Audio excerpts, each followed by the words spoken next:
Bueno, primeramente damos gracias a Dios por estar con nosotros. Segundo, damos gracias a Dios por cada uno de ustedes, por habernos permitido reunirnos hoy para alabarle y adorarle, no solo a través de entonar estos cantos de alabanza, de adoración, sino a través de escuchar su palabra con la cual Él quiere bendecirnos. Y nuevamente yo deseo invitarles a que juntos leamos ese texto de la Biblia que hemos estado leyendo y que nos sirve de introducción, o nos ha estado sirviendo de introducción a este ciclo de enseñanzas que hemos titulado El pecado y sus consecuencias en la vida del pecador, que está en la epístola o la carta del apóstol San Pablo a los Romanos, capítulo 3, verso 9 y 10, en donde el apóstol Pablo, inspirado por Dios, nos dice que pues somos nosotros mejores que ellos, es decir, somos nosotros los judíos mejores que ellos los gentiles. Y él responde a la pregunta, o él mismo se responde diciendo, en ninguna manera. Pues ya hemos acusado a judíos y a gentiles que todos están bajo pecado. Como está escrito, no hay justo ni aún uno. Como está escrito, no hay justo ni aún uno. Y es que esta es la condición de toda la raza humana desde que Adán y Eva decidieron hacer su voluntad y en lugar de hacer la voluntad de Dios. ¿Por qué? Porque ellos así lo eligieron y no porque tuviesen alguna naturaleza pecaminosa que los forzara a pecar. Yo deseo compartir con ustedes hoy la séptima parte de este ciclo de enseñanzas que, como recién acabamos de decir, hemos titulado El pecado y sus consecuencias en la vida del pecador. Y en esta séptima parte de estas enseñanzas yo deseo continuar examinando con la ayuda de Dios y su palabra algunos versículos bíblicos en los cuales el apóstol Pablo, el apóstol Pedro y el apóstol Juan utilizan el término carne en el contexto adecuado. ¿Por qué razón? Porque pueden usarse fuera del contexto, trayendo confusión a personas que de manera bien intencionadas están escuchando o están leyendo a aquellos que enseñan acerca del dogma de fe o la doctrina de la naturaleza pecaminosa.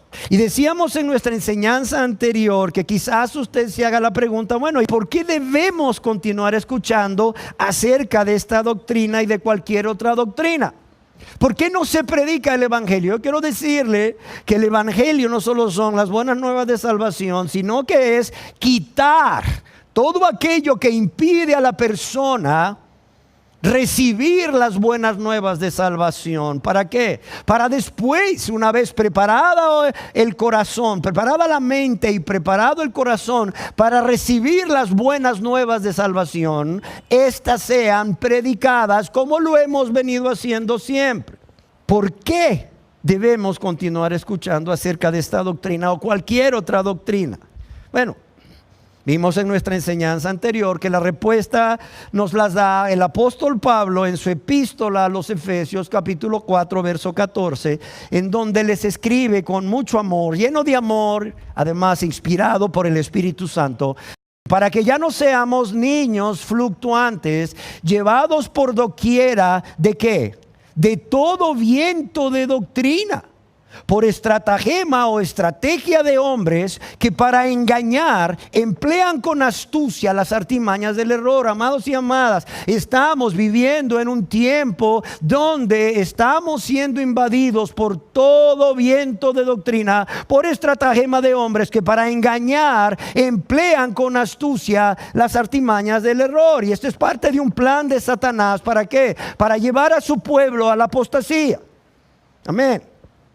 Yo quiero decirles que otra versión de la Biblia traduce este verso de Efesios 4:14. Entonces ya no seremos inmaduros como niños, no seremos arrastrados de un lado a otro, ni empujados por cualquier corriente de nuevas enseñanzas. No nos dejaremos llevar por personas que intenten engañarnos con mentiras tan hábiles, que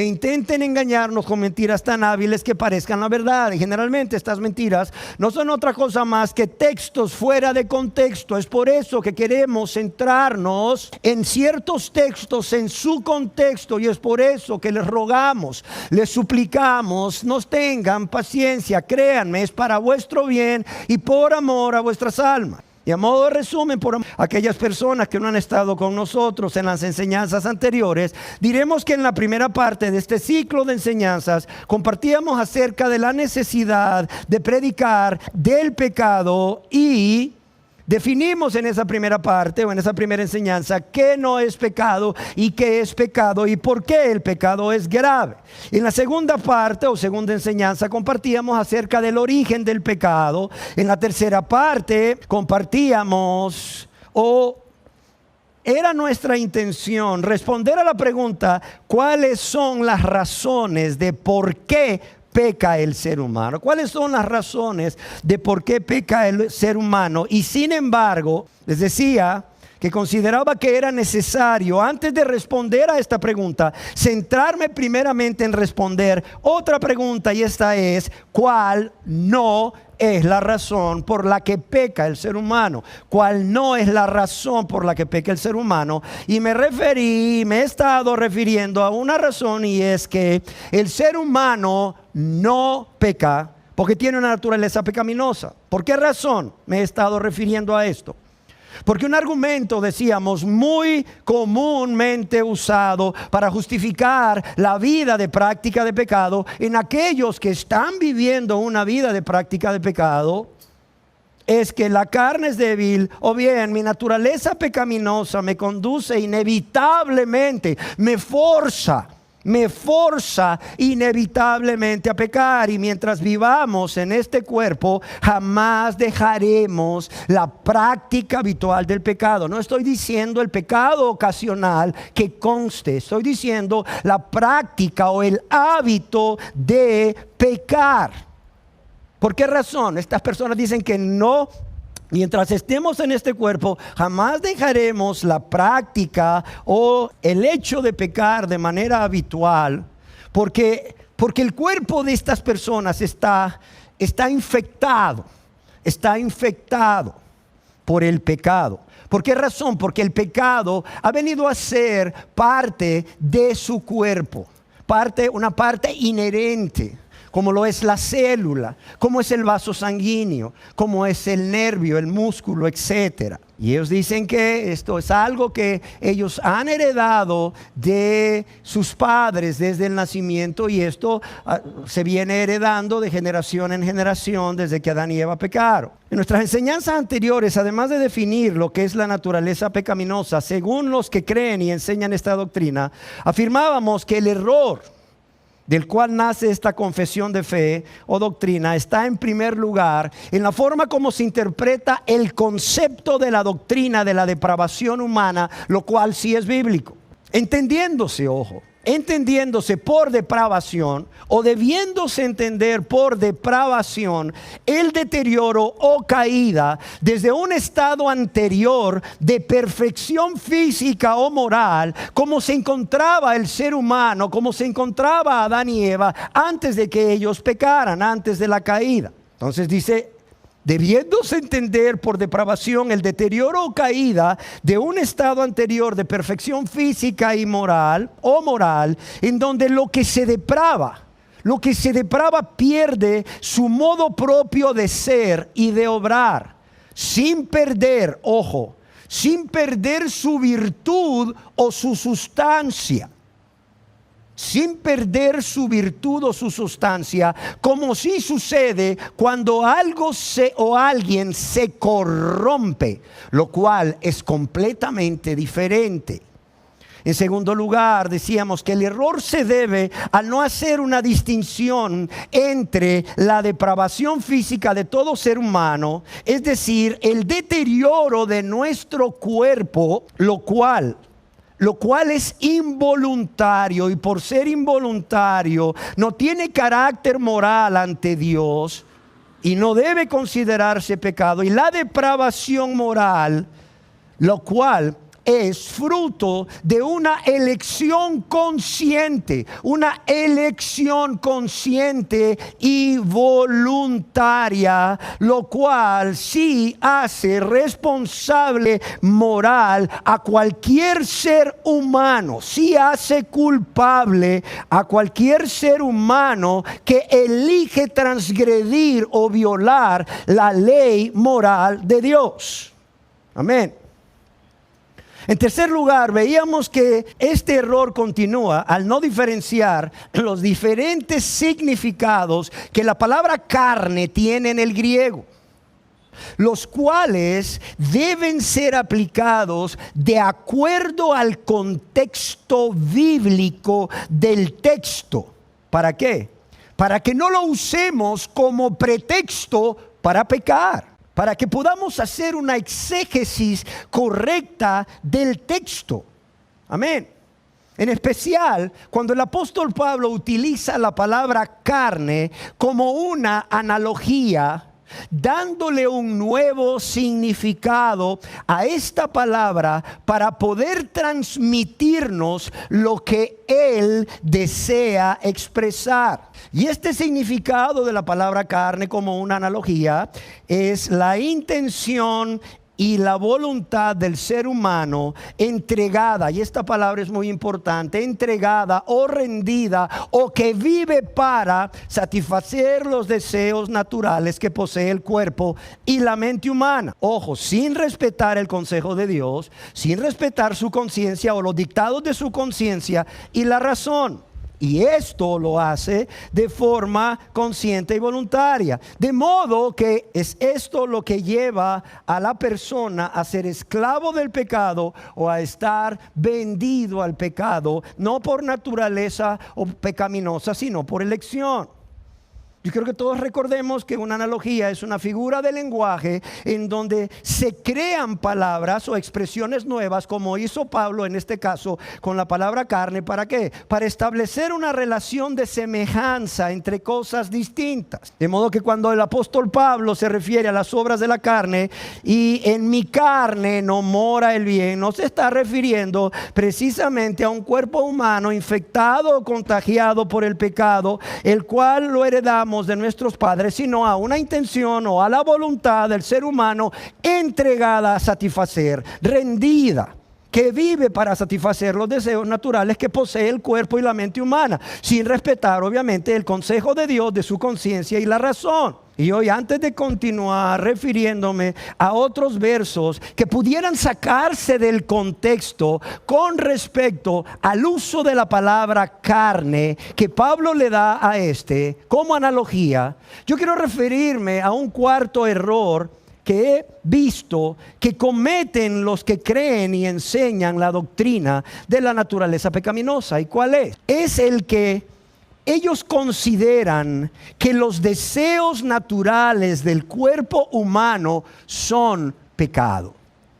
Ellos consideran que los deseos naturales del cuerpo humano son pecado. Y para comprobar que los deseos del cuerpo humano, los deseos naturales del cuerpo humano no son pecados, yo quisiera que primeramente examináramos lo que son en sí los deseos. Para esto quiero dar el crédito al escritor del libro Licencia para Pecar, quien en su capítulo 4 de este libro, titulado Exaltación de la carne sobre la gracia, ha escrito lo siguiente: los deseos son un atributo del ser humano, por lo cual busca sentir placer o evitar ser dañado. Los deseos son un atributo del ser humano, por lo cual busca sentir placer o evitar ser dañado. Los deseos no miran si algo es bueno o si es malo. Solo piden aquello que les trae placer o les evita el dolor. Así pues, los deseos deben estar sometidos a la razón, la cual sí sabe que es bueno y que es malo. Sí queda claro. Los deseos no miran si algo es bueno o si algo es malo, solo piden aquello que les trae placer o les evita dolor. Así pues, los deseos deben estar sometidos a la razón, la cual sí sabe qué es bueno y qué es malo. Un ejemplo, dice el escritor, de esto lo podemos entender cuando comemos. La lengua es la parte gustativa del cuerpo y quizás considera saborear un dulce. Si la persona ve que este dulce está en mal estado, si lo huele y lo huele mal, entonces la persona que desea comerse ese dulce o disfrutar de ese dulce, esa persona va a razonar y va a decir: aunque a mi lengua le traiga placer o a través de mi lengua yo obtenga placer, no lo como. ¿Por qué? Porque me puede enfermar, me puede intoxicar. Así pues, los sentidos se ayudan y los deseos se someten a la razón cuando se toma tal decisión. Los deseos piden comer. Si Dios nos quitara el deseo de comer, nos moriríamos. Pero si la persona come más de la cuenta, incurriría ¿en qué? En glotonería. El deseo pide tener relaciones sexuales. Si eso ocurre en el matrimonio, no es malo. Esto no es una obra de la carne. Ese deseo sexual no es malo, pero fuera de los límites del matrimonio, la persona, no el deseo, la persona que sabiendo que no lo debe hacer, rinde su voluntad a dicha pasión o dicho deseo, entonces ¿qué pasa? Peca. Pero no porque tuvo el deseo, sino porque rindió su voluntad ¿a qué? A obtener el placer a través de una relación sexual fuera del matrimonio. De modo que la culpa no la tienen los deseos con que Dios creó al cuerpo humano, sino el uso que nosotros le damos a estos deseos. La culpa no la tienen los deseos o con que Dios creó el cuerpo humano, sino el uso que nosotros le damos a estos deseos. Es más, en la Biblia, Dios nos dice a través del apóstol en su carta a los cristianos de Galacia, en el capítulo 5, verso 16, digo pues, andad en el Espíritu y no satisfagáis los deseos de la carne. Lo repito, digo pues, andad en el Espíritu y no satisfagáis los deseos de la carne, o no satisfaceréis los deseos de la carne, como lo traduce también la Biblia de las Américas, que es una muy buena versión. Aquí podemos ver que la Biblia nos dice solamente que no satisfagamos los deseos de la carne en una manera que sean en contra de la voluntad de Dios, de la manera equivocada, pero no nos dice que no los tengamos o que sea malo que los tengamos. Oye lo que el apóstol Pablo dice: andad en el Espíritu, gobernado por el Espíritu, dirigido por el Espíritu, y no satisfagáis los deseos de la carne. No está diciendo que sea malo tenerlos, sino que el problema aquí es satisfacerlos, yendo en contra del consejo de Dios, aún de nuestra conciencia y la razón. Amén. Si los deseos fueran pecaminosos, entonces Dios los prohibiría. El apóstol Pablo diría: andad en el Espíritu, y entonces, ¿verdad?, no van a tener deseos de la carne. No, aquí está diciendo sí van a venir los deseos de la carne, pero si ustedes andan en el Espíritu no los van a satisfacer. Van a obtener la fortaleza, el poder de Dios. ¿Para qué? Para vencer la tentación y no caer en pecado. Amén. Y vemos que el apóstol Pablo aquí no está prohibiendo el hecho que tengamos deseos, o diciendo que el hecho que tengamos deseos en nuestro cuerpo sea malo. ¿Por qué? Porque el pecado está en usarlos mal, no en tenerlos. Porque estos deseos son parte natural de nuestra constitución humana, y Dios los ha puesto ahí para nuestra supervivencia y para nuestra reproducción. Así pues, el resultado del mal uso de los deseos es el pecado. El resultado del mal uso de los deseos es el pecado. Y continúa diciendo el escritor de Licencia para Pecar: los deseos humanos en sí mismos no son pecado. Y dice, hay quienes consideran que los deseos humanos son pecaminosos. Cuando alguien tiene un deseo, piensan que ahí está el pecado morando en esa persona. Hay también otros que dicen que tienen buenos deseos o es una persona de buenos sentimientos. Aquí es importante entender cómo está constituido el hombre. El hombre está formado por espíritu, alma y cuerpo. Eso lo escribe el apóstol Pablo, inspirado por Dios, en Primera de Tesalonicenses capítulo 5, verso 23. El alma humana posee la mente, la voluntad y los deseos, las emociones y los sentimientos. Por ejemplo, Dios puso en el hombre el deseo de ser apreciado y el rechazo a ser humillado. Esto se llama sentido de dignidad. Sin embargo, si uno es gobernado por el deseo de ser apreciado por otros y convierte este sentimiento en un ídolo, pronto vivirá solo para eso. Y paradójicamente terminará perdiendo su dignidad haciendo cualquier cosa para recibir el aprecio de los demás. Además, vivir para recibir el aplauso de los demás en la Biblia se llama vanidad, y esto se considera pecado. Es obvio que el deseo en sí mismo no era malo. Es obvio. El deseo en sí mismo no era malo, pero al pervertirse el uso, eso dio origen al pecado. De modo que, amados y amadas, como continúa aquí escribiendo el autor de este libro, es importante aclarar que los deseos del cuerpo o de la carne realmente no son por el pecado en sí mismo, sino por el placer. Oiga bien lo que le voy a decir. Estos deseos del cuerpo y de la carne no son realmente deseos por el pecado en sí mismo, sino por el placer. Por ejemplo, un ladrón roba no porque desea pecar contra Dios. Es más, cuando el ladrón está robando, ni siquiera se le cruza por su mente que está pecando contra Dios. ¿Sino por qué? Porque codicia algo que le va a traer satisfacción y quiere obtener aquello que le va a generar placer. ¿Sí me entiende? O sea, el adúltero realmente no siente placer en pecar contra Dios. El adúltero no siente placer en pecar contra su esposa. Es más, cuando el adúltero, es confrontado por su conciencia de que hizo algo indebido y que pecó contra Dios y contra su esposa, le vienen grandes remordimientos, le vienen fuertes sentimientos de culpa. Claro está, su intención no era ni pecar contra Dios ni pecar contra su esposa. ¿Cuál era su deseo realmente?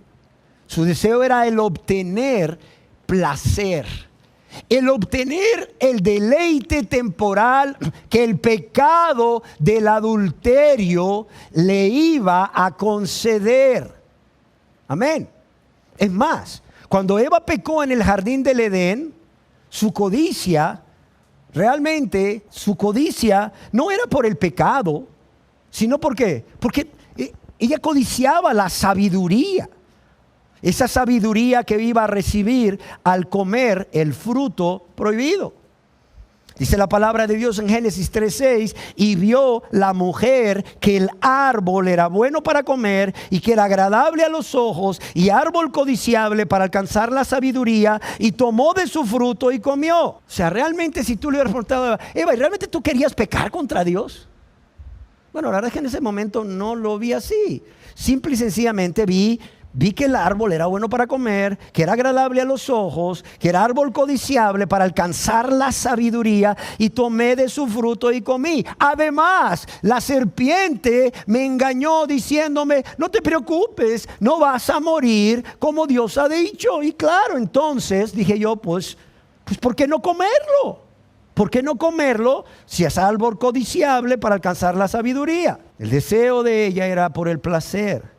no por la desobediencia en sí misma. Claro que al no poner restricción a su deseo, al no frenar su deseo, desobedeció a Dios, ¿sí o no? Y pecó. Pero en primera instancia lo que sucedió fue un deseo. Lo que Satanás vino a hacer fue a despertar un deseo en Eva.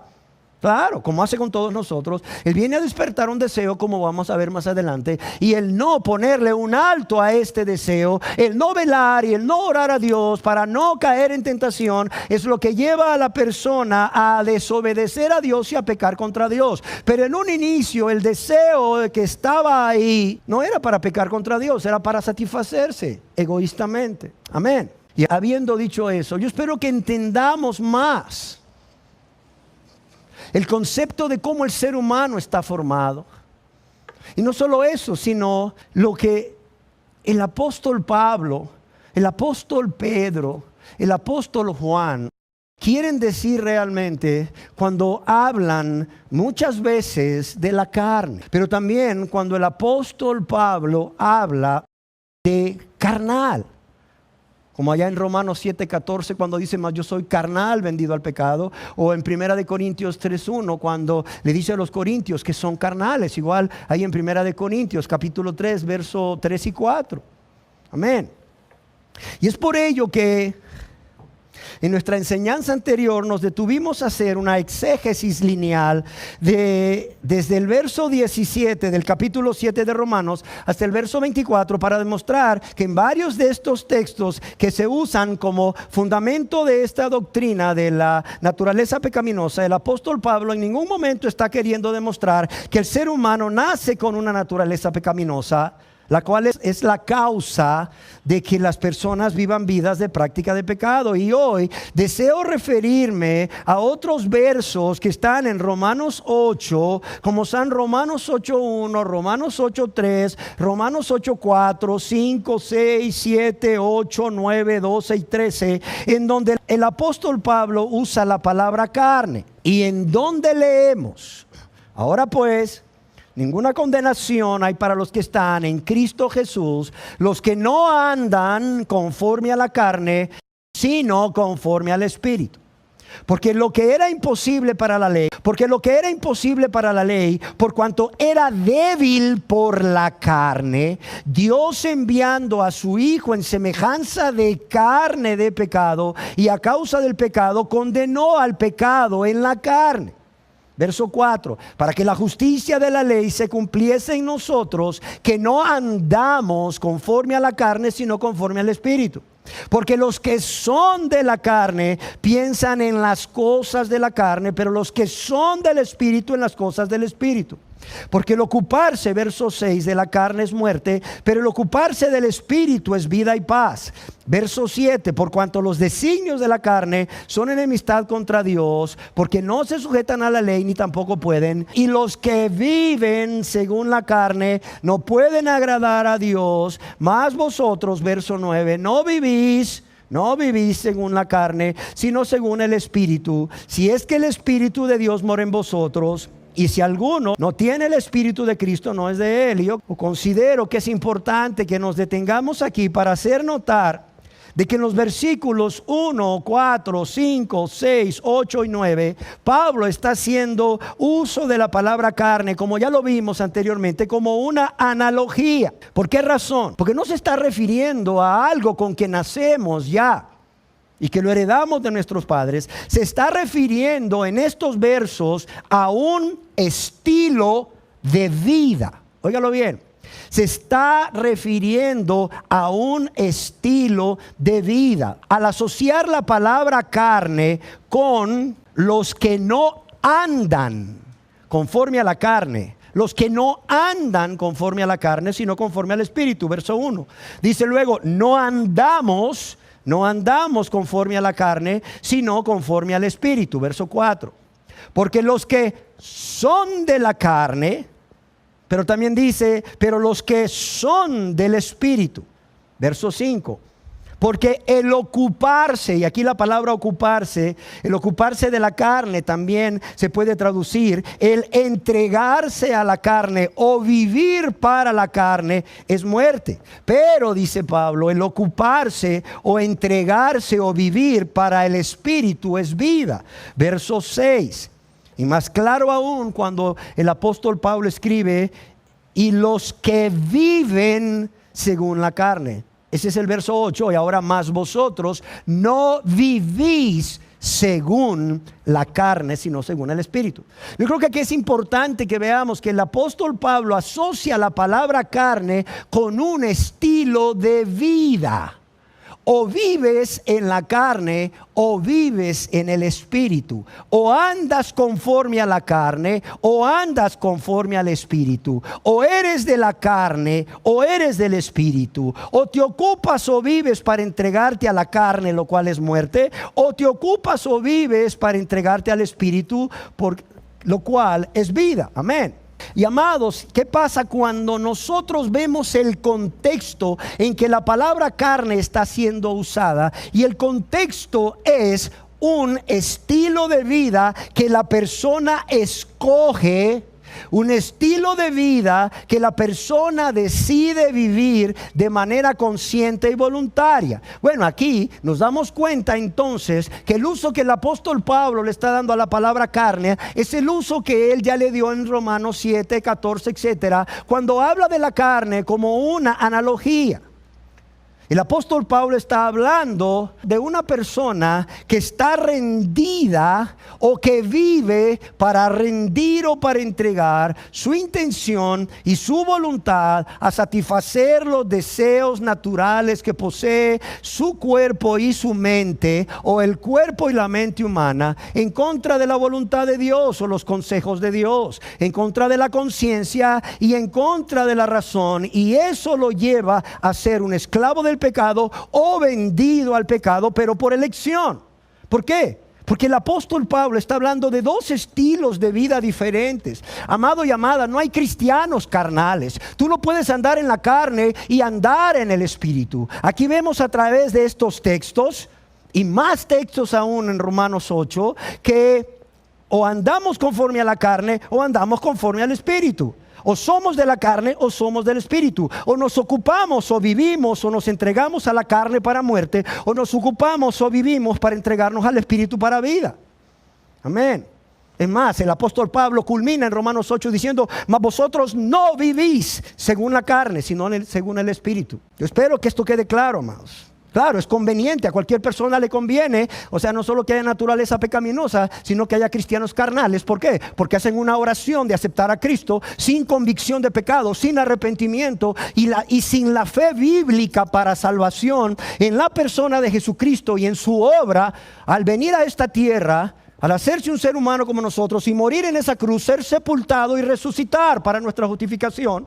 Y seguir viviendo una vida de práctica de pecado, culpando a la naturaleza pecaminosa y diciendo: bueno, es que yo sigo viviendo como antes. ¿Por qué? Porque soy un cristiano carnal. Recuerdo una vez una enseñanza que escuché en determinada radio, donde describían al cristiano carnal y al finalmente decían: el cristiano carnal no se diferencia en nada al mundano en su vida, solo en que ha confiado en Jesús para salvación. Wow, decía yo. Wow, y eso que tiene que ver con andar como es digno del evangelio. Eso que tiene que ver con sed santos como yo soy santo, como dijo Dios. Eso que tiene que ver con sin santidad nadie verá al Señor. Amados y amadas, aquí es claro: o la persona decide vivir de manera consciente y voluntaria, rindiendo o entregando su intención, sus pensamientos, sus emociones, sus sentimientos y su voluntad a satisfacer esos deseos que están en contra de la voluntad de Dios, en contra de la conciencia y la razón. O la persona escoge o decide vivir de manera consciente y voluntaria, rindiendo, entregando su intención, sus pensamientos, sus emociones, sus sentimientos y su voluntad a satisfacer los deseos o la voluntad del Espíritu Santo. Aquí está claro.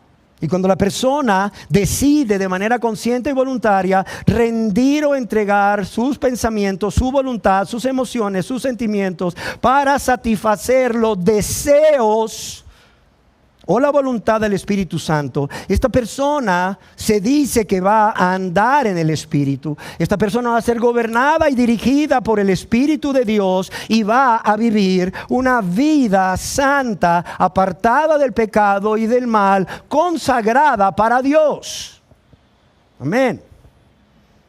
Es más, aún John MacArthur en el verso 5, refiriéndose a los que son de la carne, escribe acerca de ellos: todos los no creyentes. Todos los no creyentes. Y hasta aquí lo que escribió MacArthur. Pero hasta él estaba claro que la persona del verso 5, o sea, es un no creyente. Los que son de la carne, es un no creyente. ¿Y qué es ser un no creyente? Se preguntarán. Bueno, es un estado espiritual.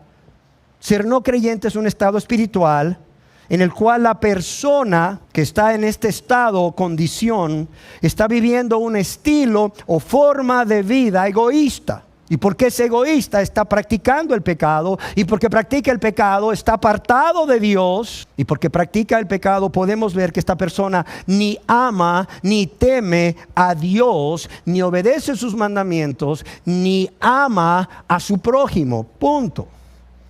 Oiga, dirán ustedes, pero en el verso 3 dice: por cuanto era débil por la carne. O sea, ¿qué es lo que está diciendo el apóstol Pablo? Pues nuevamente miremos el contexto. ¿Cuál es el contexto? El contexto es una persona judía que conoce la ley, que quiere guardar la ley porque sabe que es bueno, porque sabe que la ley es buena, el mandamiento es bueno, es santo y es justo, porque sabe que la ley fue dada por Dios por amor a Él y para su bien, pero quiere guardar esa ley en sus fuerzas, no bajo la gracia de Dios. Está hablando aquí de un judío que conoce la ley y desea guardar la ley por todo esto que acabo de decir, pero no está bajo la gracia de Dios, no está convertido, no está salvo, punto. Uno de los más grandes eruditos del griego y del estudio o la interpretación del Nuevo Testamento, Archibald Thomas Robertson, o mejor conocido como A.T. Robertson, escribe ahí en su libro que cuando el apóstol Pablo dice: mas yo soy carnal, vendido al pecado, está hablando de antes de convertirse a Dios. Entonces, ¿cuál es el contexto? Una persona que conoce la ley, una persona que quiere guardar la ley, pero en sus fuerzas. O sea, no con la gracia de Dios, no con el poder de Dios a través del Espíritu Santo, como se debe hacer. Y es que, amados y amadas, la ley, Dios la puso ahí para confrontar al pecador con su pecado, para que viese realmente su estado y su condición de perdido, de perdida, ante un Dios santo, santo, santo. Pero la ley no podía ni puede hacer a los pecadores justos, y la ley no podía ni puede dar poder a los no convertidos para obedecerla, sino que solamente ese poder proviene de Dios. Amén. Por eso es que este hombre decía, o sea, por cuanto era débil por la carne. ¿Por qué? Porque quería yo en mi carne, es decir, en mis fuerzas, con mi voluntad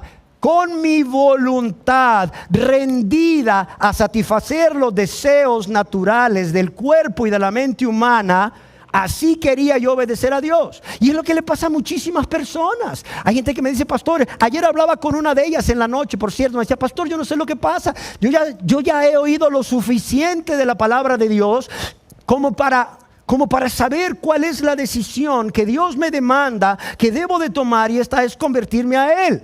O sea, yo no sé por qué. O sea, un día digo: bueno, ahora sí, Señor, me voy a entregar a ti. Pero el día siguiente estoy otra vez en mi amargura, en mis gritos, en mis pleitos, en mis celos. Y luego digo: wow, qué mal hice. Y luego vuelvo a hacerlo.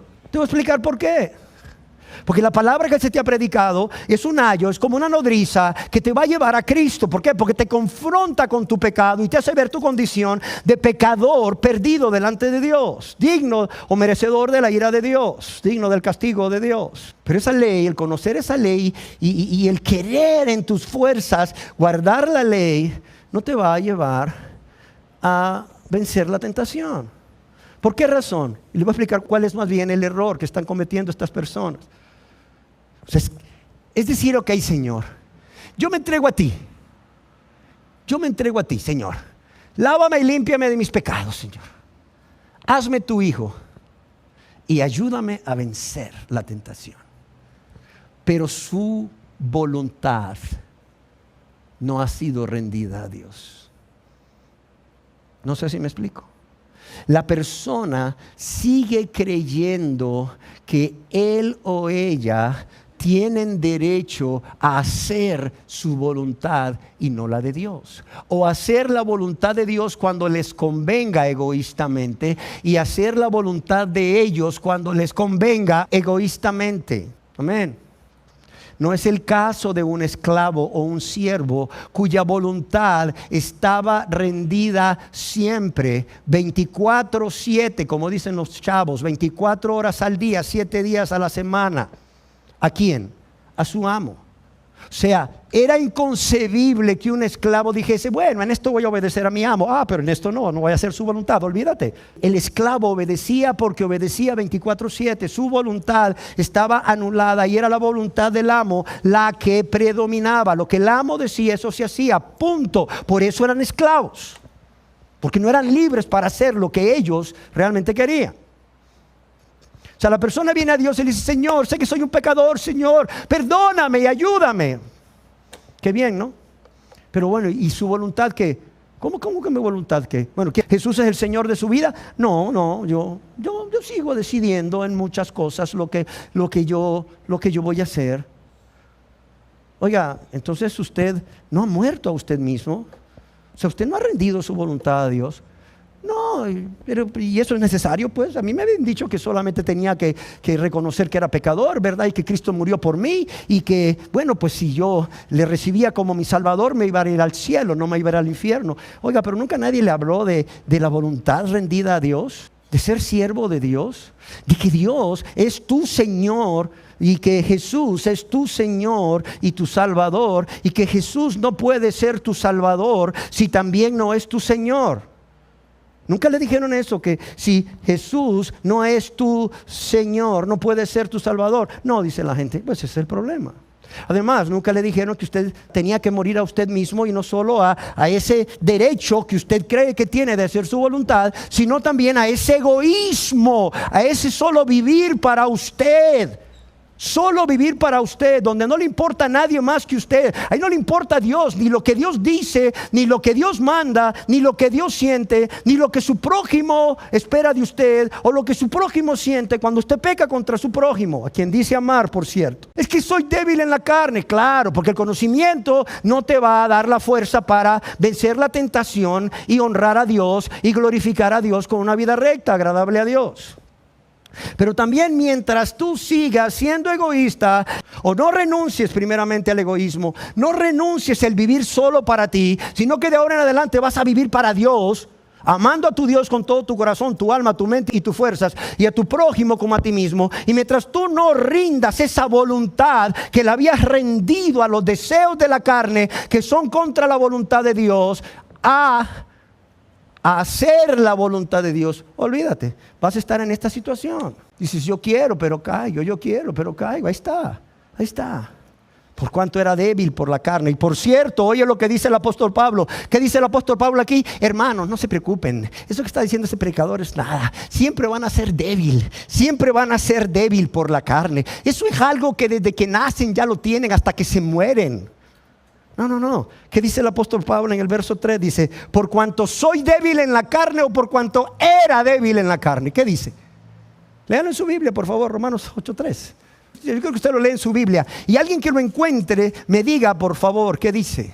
Romanos 8:3. Dice, Dice, porque lo que era imposible para la ley, por cuanto era débil por la carne. ¿Y por qué Pablo dice era débil? Porque ya no lo es. ¿Sí o no? Cuando la persona tiene su intención y su voluntad rendida a satisfacer esos deseos naturales que posee el cuerpo y la mente humana, pero que son ajenos o contrarios al consejo de Dios o la voluntad de Dios, su conciencia y su razón. Mientras la persona viva así, esta persona va a terminar inevitablemente esclavo del pecado o vendido al pecado, pero no porque tenga algo intrínseco en su cuerpo que le empuje, sino que la persona por elección, por libremente ha decidido, oiga bien, rendir su voluntad y su intención a satisfacer los deseos naturales que son contrarios a la voluntad de Dios. Amén. Por eso, amados, la conversión implica dos cosas. Una, la renuncia al egoísmo. Y ya no vivo yo, ya no vivo para mí yo, decía Pablo, Gálatas 2:20, y ya no vivo para mí yo. He renunciado a vivir para mí yo. He renunciado a vivir para mí. He renunciado a vivir para satisfacer mis deseos que son contrarios a la voluntad de Dios. La conversión implica eso, amados. Una renuncia al egoísmo. Ya no vivo para mí. Y por todos murió, dice el apóstol Pablo. ¿Para qué? Para que los que viven gracias a la muerte de Cristo, gracias al perdón que Dios otorga por la muerte y resurrección de Jesucristo, que dice, ya no vivan para sí.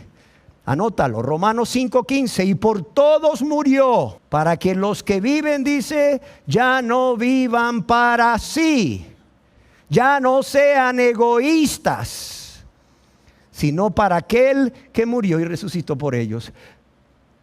La conversión implica, uno, morir al egoísmo, ya no vivir para sí, y dos, vivir para aquel que murió y resucitó por ellos, amándole, honrándole, glorificándole, obedeciéndole en todo, confiando en Él, viviendo para servirle. Amén. Otra persona puede decir, bueno, ¿y qué con respecto al verso 10 en donde leemos, pero si Cristo está en vosotros, el cuerpo a la verdad está muerto por causa del pecado, mas el espíritu vive a causa de la justicia? Leámoslo de nuevo. Dice, pero si Cristo está en vosotros, el cuerpo a la verdad está muerto, dice, a causa del pecado. Ya ve, el cuerpo está muerto a causa del pecado, mas el espíritu vive a causa de la justicia. Bueno, yo quiero que primero veamos qué les dice el apóstol Pablo a estas personas, que por cierto eran cristianas. Les dice, pero si Cristo está en vosotros, fíjense bien. Si Cristo está en vosotros. Para entender qué dijo realmente el apóstol Pablo cuando dice el cuerpo en verdad está muerto a causa del pecado, y para saber si habla de que el cuerpo está muerto porque está infectado ahí de una naturaleza pecaminosa, como si fuera una bacteria, un virus, un germen, veamos el contexto, y el contexto no lo vayamos tan lejos, es el mismo texto. Dice, pero si Cristo está en vosotros. ¿Qué les está diciendo el apóstol Pablo cuando les dice pero si Cristo está en vosotros? Es como si le estuviera diciendo, bueno, pero si sois cristianos, ok, si habéis nacido de nuevo, si andáis en el Espíritu, entonces el cuerpo a la verdad está muerto por causa del pecado, mas el Espíritu vive a causa de la justicia. Adam Clark escribió al respecto. Si Cristo mora en vuestros corazones por la fe, el cuerpo a la verdad está muerto a causa del pecado. ¿Qué quiere decir esto? Que el cuerpo está muerto a causa del pecado. Que es tan imposible, si la verdad la persona es cristiana y Cristo mora en ella o en él por la fe, es tan imposible que los miembros de vuestro cuerpo hagan la obra del pecado, como lo es para el cuerpo de un hombre muerto desempeñar las funciones naturales de la vida. O bien, el apóstol puede querer decir que aunque a causa del pecado, como una consecuencia de que el pecado se introduce en el mundo, a causa del pecado, la vida del hombre, de todo ser humano, está bajo la sentencia: polvo eres y en polvo te convertirás. Es decir, el cuerpo va a morir inevitablemente. Y que esto debe cumplirse en todos los seres humanos. Sin embargo, sus almas pueden ser vivificadas por el Espíritu de Cristo, que al morar en ellos les confiere poder para vivir justamente y recibir la plenitud de la promesa, que sus cuerpos, que ahora están condenados a la muerte física por causa del pecado, resucitarán a una gloria inmortal. Eso es lo que pareciera ser que les está diciendo. En otras palabras, aunque todo el ser humano a raíz de la introducción al pecado está bajo la sentencia de polvo eres y en polvo te convertirás, a pesar de que todo ser humano, como consecuencia de la introducción del pecado al mundo, va a morir físicamente, si esta persona se ha convertido verdaderamente a Dios, si ha nacido de nuevo, sus almas van a ser vivificadas por el Espíritu de Cristo, que al morar en ellos les confiere poder para vivir justamente. Pero no solo eso, y recibir la plenitud de la promesa, que sus cuerpos que ahora están condenados a la muerte por causa del pecado, van a resucitar a una vida de gloria inmortal. En el versículo 11, en donde leemos, y si el Espíritu de aquel que levantó de los muertos a Jesús mora en vosotros, el que levantó de los muertos a Cristo Jesús vivificará también vuestros cuerpos mortales por su Espíritu que mora en ellos. Y amados, este verso 11, que es también el contexto del verso 10, confirma que el sentido del versículo 10 es que el que recibe aquí la gracia de Dios al ser salvo, va a recibir también al Espíritu Santo, o a Cristo morando en él por medio del Espíritu Santo, y va a estar bajo la influencia del Espíritu de Cristo, viviendo una vida de obediencia a la voluntad divina. Y esta persona puede dar como seguro, puede tener la seguridad de que cuando Cristo venga, su cuerpo va a ser resucitado. Amén. Y es que, amados y amadas, el hecho de que el Espíritu Santo mora en nuestros cuerpos es una garantía de que así como Dios resucitó a Cristo Jesús, también va a vivificar nuestros cuerpos mortales. Y este acto será el acto final de nuestra redención, cuando más bien nuestros cuerpos sean glorificados como el cuerpo de la gloria del Salvador, lo cual es una promesa que Dios ha dado a todos los que verdaderamente se convierten a Él. Es más, amados, veamos cómo el apóstol concluye esta sección de Romanos 8, del verso 1 en adelante, diciendo a los cristianos de Roma en el verso 12: así que, hermanos, deudores somos, no a la carne, para que vivamos conforme a la carne. Porque si vivís conforme a la carne, moriréis. Mas si por el Espíritu hacéis morir las obras de la carne, viviréis. Lo leo de nuevo. Así que, hermanos, deudores somos, no a la carne, para que vivamos conforme a la carne. Porque si vivís conforme a la carne, moriréis. Mas si por el Espíritu hacéis ¿qué? Morir las obras de la carne. Pablo, no se puede hacer morir las obras de la carne aunque te conviertas, por la naturaleza pecaminosa que Dios nos ha dado desde el vientre de nuestras madres. Acuérdate. Sí, dice Pablo, perdón, corrijo. No, amados. Este hombre primeramente es un hombre de Dios, y segundo, está inspirado por Dios. Él está escribiendo inspirado. Dice, mas si por el Espíritu, dice, hacéis ¿qué? Morir ¿qué? Las obras de la carne, viviréis.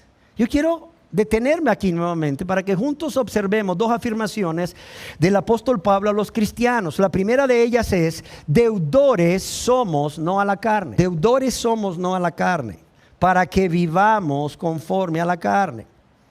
Es como si les dijese a estos cristianos: ¿saben? Les tengo una buena noticia. Ustedes no tienen obligación de seguir viviendo conforme a la carne. Ustedes no le deben nada a la carne. Ustedes no están obligados a seguir viviendo conforme a la carne, con su voluntad rendida a satisfacer esos deseos pecaminosos, esos deseos del cuerpo que son contrarios a la voluntad de Dios, a la conciencia y a la razón.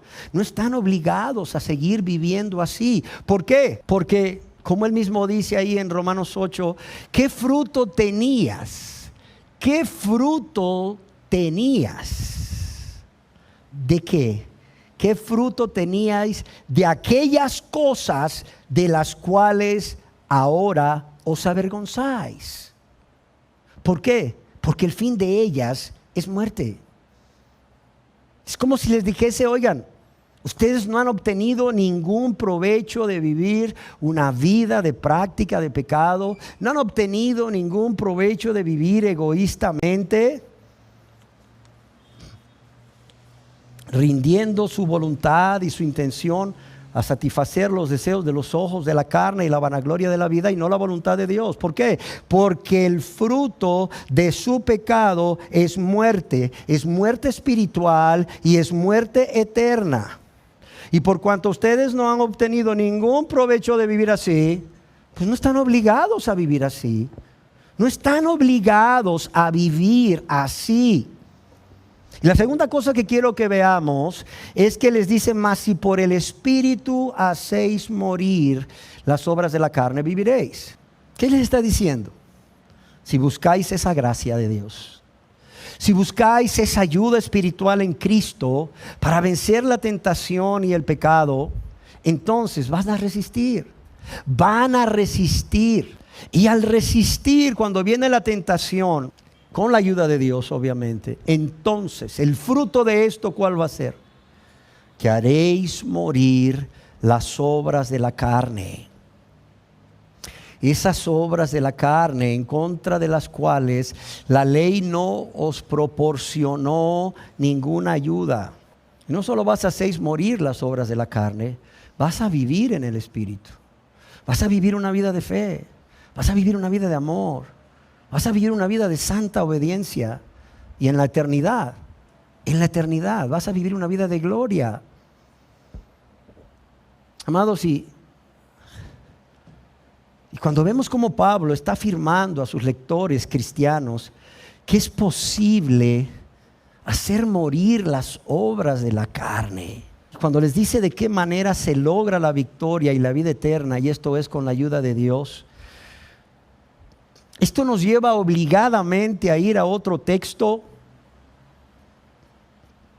Cuando el apóstol Pablo escribe a los cristianos de la ciudad de Galacia, al decirles, pero los que son de Cristo, ¿qué les dice? Han crucificado la carne con sus pasiones y deseos. ¿Dónde está eso? Gálatas 5:24. O sea, el apóstol Pablo va más allá cuando dice no solamente que es posible hacer morir las obras de la carne, sino que nos dice que los que son de Cristo, un sello de los que son de Cristo, o uno de los tantos sellos, porque primero es amor a Dios con todo tu corazón, alma, mente y fuerzas, y amor a tu prójimo como a ti mismo. Uno de los sellos, ¿cuál es? Los que son de Cristo han crucificado la carne con sus pasiones y deseos. Es decir, todos los genuinos o verdaderos cristianos han crucificado la carne y están lejos de obedecer sus órdenes y están lejos de obrar o actuar bajo su influencia. ¿Por qué? Porque desde el momento en que se arrepintieron y se convirtieron a Dios y fueron perdonados por Dios, por su gracia, por la fe, por la sola fide en Jesucristo y su obra expiatoria, estas personas decidieron de manera consciente, de manera voluntaria y por amor y gratitud a Dios y a su Cristo, y con la ayuda del Espíritu Santo, que desde ese momento su intención, sus pensamientos, sus emociones y sentimientos y su voluntad ya no estaría entregada, ya no estaría rendida a obedecer esos deseos del cuerpo que son contrarios a la voluntad de Dios, a la conciencia y a la razón. Pero amados, el apóstol Pablo no es el único que nos dice esto al respecto. Mire, yo quiero que leamos lo que el apóstol Pedro nos dice al respecto en su primera epístola universal, capítulo 2, verso 11. Dice, amados, está hablando a cristianos. Amados, dice, yo os ruego como a extranjeros y peregrinos, ¿qué dice aquí? Que os abstengáis de los deseos carnales que batallan contra el alma. El apóstol Pedro lo que les está diciendo, hermanos, acuérdense Solo somos pasajeros en esta tierra. Nuestra morada está en el cielo con Dios. Hermanos, yo os ruego como extranjeros y peregrinos que os abstengáis de esos deseos carnales. No está diciendo que no lo sientan. No está diciendo que no tengan esos deseos. Lo que les dice es no los satisfagan, absténganse de los deseos carnales que batallan contra el alma. Amén. ¿Y qué significa que os abstengáis? Según el diccionario bíblico Mundo Hispano, abstenerse aquí significa privarse de, renunciar a o apartarse voluntariamente de alguna cosa. Diccionario bíblico Mundo Hispano. Significa privarse de, renunciar a o apartarse voluntariamente de alguna cosa. Según Pedro, los cristianos aquí nos dice, deben elegir de forma consciente y voluntaria renunciar o apartarse de que sus intenciones o su voluntad estén entregadas o rendidas a satisfacer los deseos naturales del cuerpo o la mente, sin respetar el consejo de Dios dado a nosotros a través de su palabra o lo que nos dicta nuestra conciencia o razón. Pero no solamente ahí el apóstol Pedro habla de esto. Veamos ahora Primera de Pedro, capítulo 4, verso 1 y 2. Ya lo hemos leído. Un texto, cuidado, puede ser herejía. Muchos textos confirman doctrina. Primera de Pedro, capítulo 4, verso 1 y 2. Puesto que Cristo ha padecido por nosotros en la carne, es decir, en su humanidad, tomando un cuerpo de carne, vosotros también armados del mismo pensamiento. Pues quien ha padecido en la carne, terminó con el pecado. ¿Para qué? Yo quiero que ustedes lean conmigo, por favor. Para no vivir. Ya repitan, para no vivir el tiempo que resta en la carne, para no vivir el tiempo que resta en la carne conforme a las concupiscencias de los hombres, sino conforme a qué, a la voluntad de Dios. Es más, el apóstol Pedro les está diciendo nuevamente, amados, piensen en esto, piensen como Cristo ha padecido por nosotros en la carne, piensen en todo lo que Cristo hizo para morir por nosotros y redimirnos, hasta tomar forma de hombre. Y estando en condición de hombre, dice el apóstol Pablo, se hizo obediente hasta la muerte y muerte de cruz por amor a nosotros. Bueno, entonces dice el apóstol Pedro, o sea, puesto que Cristo ha hecho todo esto por nosotros, o sea, ármense del mismo pensamiento.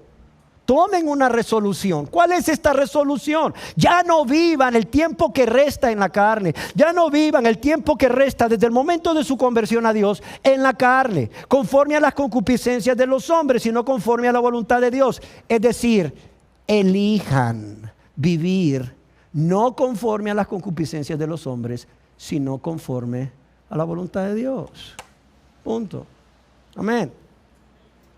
Y no solo el apóstol Pablo, no solo el apóstol Pedro, vemos el apóstol Juan, Primera de Juan, capítulo 2, verso 1.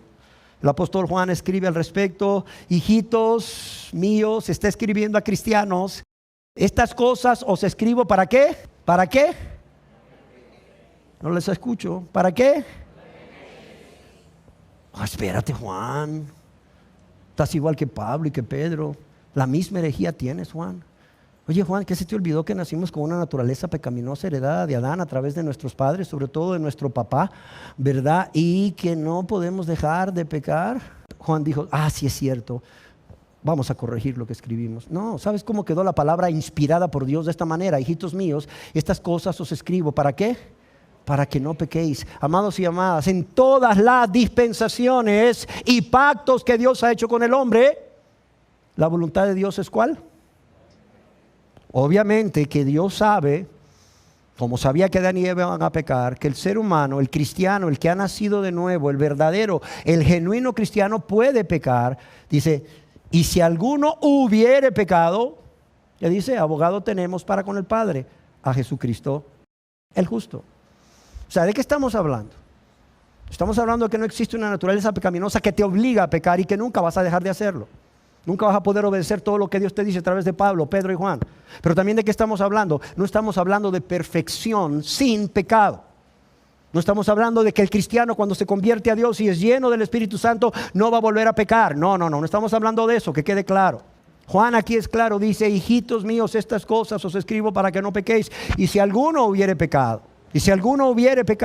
amados, yo quiero que veamos aquí cuál es el estándar de Dios para toda persona que ha nacido de nuevo. Cuál es el estándar de Dios para todo verdadero cristiano. El estándar de Dios es una vida de santidad, apartado del pecado. Sin embargo, como decía, tristemente pudiera suceder que el cristiano llegase a cometer pecado, aún con todos los medios de gracia que Dios ha puesto a su disposición para vencer la tentación y no caer en pecado. Pero yo quiero que veamos aquí que el cometer pecado, es una excepción. Si alguno que dice hubiere pecado, es una excepción y no ocurre como la norma o lo habitual en su vida diaria.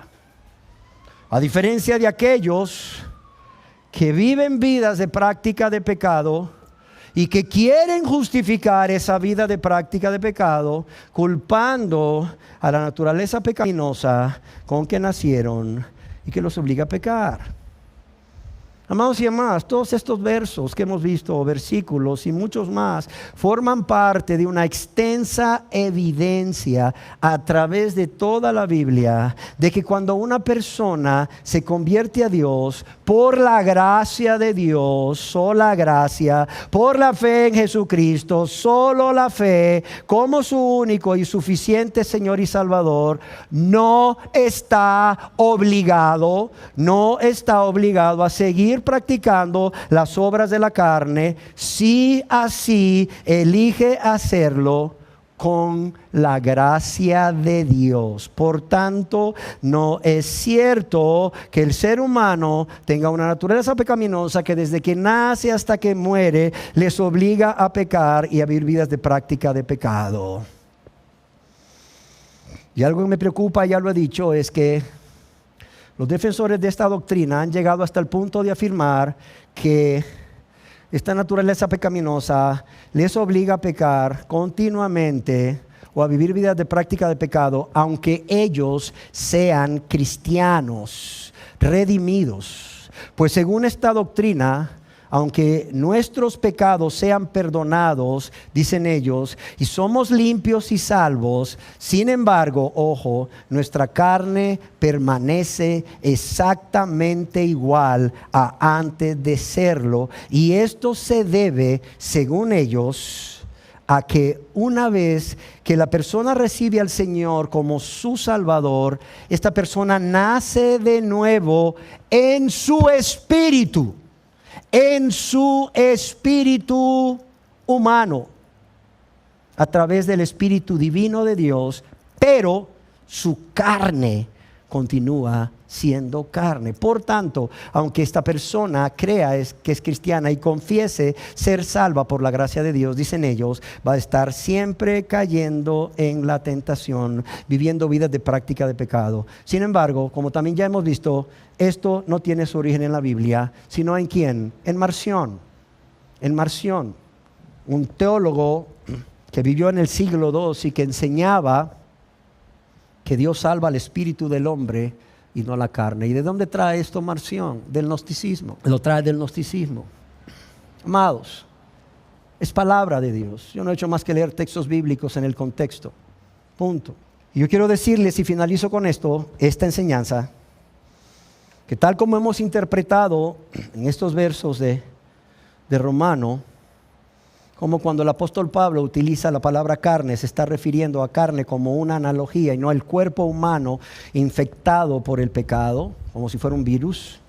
Así también se debe de interpretar el uso de la palabra carne por el apóstol Pablo en Gálatas 5 capítulo 16, Gálatas 5 capítulo 17, Gálatas 5 capítulo 19 24. Así también se debe interpretar Primera de Pedro 2:11 que ya leímos, Segunda de Pedro 2:18 y también Primera de Juan 2:16. Y también se debe interpretar de la misma manera como como una analogía cuando el apóstol Pablo utiliza el término carnal en 1 Corintios 3:1, en 1 Corintios 3:3 y 1 Corintios 3:4. Y amados y amadas, sin el deseo de contender con nadie, es mi anhelo que usted vea las Escrituras, medite en lo que hemos hablado y usted mismo concluya realmente qué es lo que Dios nos manda en su palabra y cuál sigue siendo el estándar que Dios tiene para todos nosotros. Para los no cristianos, sed santos. Para los cristianos, sed santos. Amén. Y sí se puede. Gracias a Dios que se puede, por la gracia de Dios, por todos los medios de gracia que Dios nos ha dejado y porque Dios es el principal interesado en que seamos santos como Él es santo. Amén. ¿Por qué? Porque sin santidad nadie ¿qué? Nadie verá al Señor. Nada inmundo va a entrar ahí, dice, que no lo engañen. Cerremos nuestros ojos. Señor, te damos gracias por tu bendita palabra. Te damos gracias, Señor, porque realmente eres tú quien viene, Señor, y pone todo claro, Señor, para que lo podamos entender. Señor, no solo que lo podamos entender, Señor, sino que también lo podamos creer y lo podamos poner por obra. Los no convertidos convirtiéndose a Dios para vivir vidas santas, agradables a Dios. Y los convertidos consagrándose a Dios para vivir vidas santas, llenas de amor, de gratitud y de obediencia a Dios, Señor. Padre, yo te lo ruego, yo te lo suplico, porque no es otro el propósito de estas enseñanzas que este, Padre. Para honra y gloria de tu nombre y por amor a todos nosotros, por amor a las almas. Yo te lo pido de nuevo que así sea en el nombre de Cristo Jesús. Amén. Amén.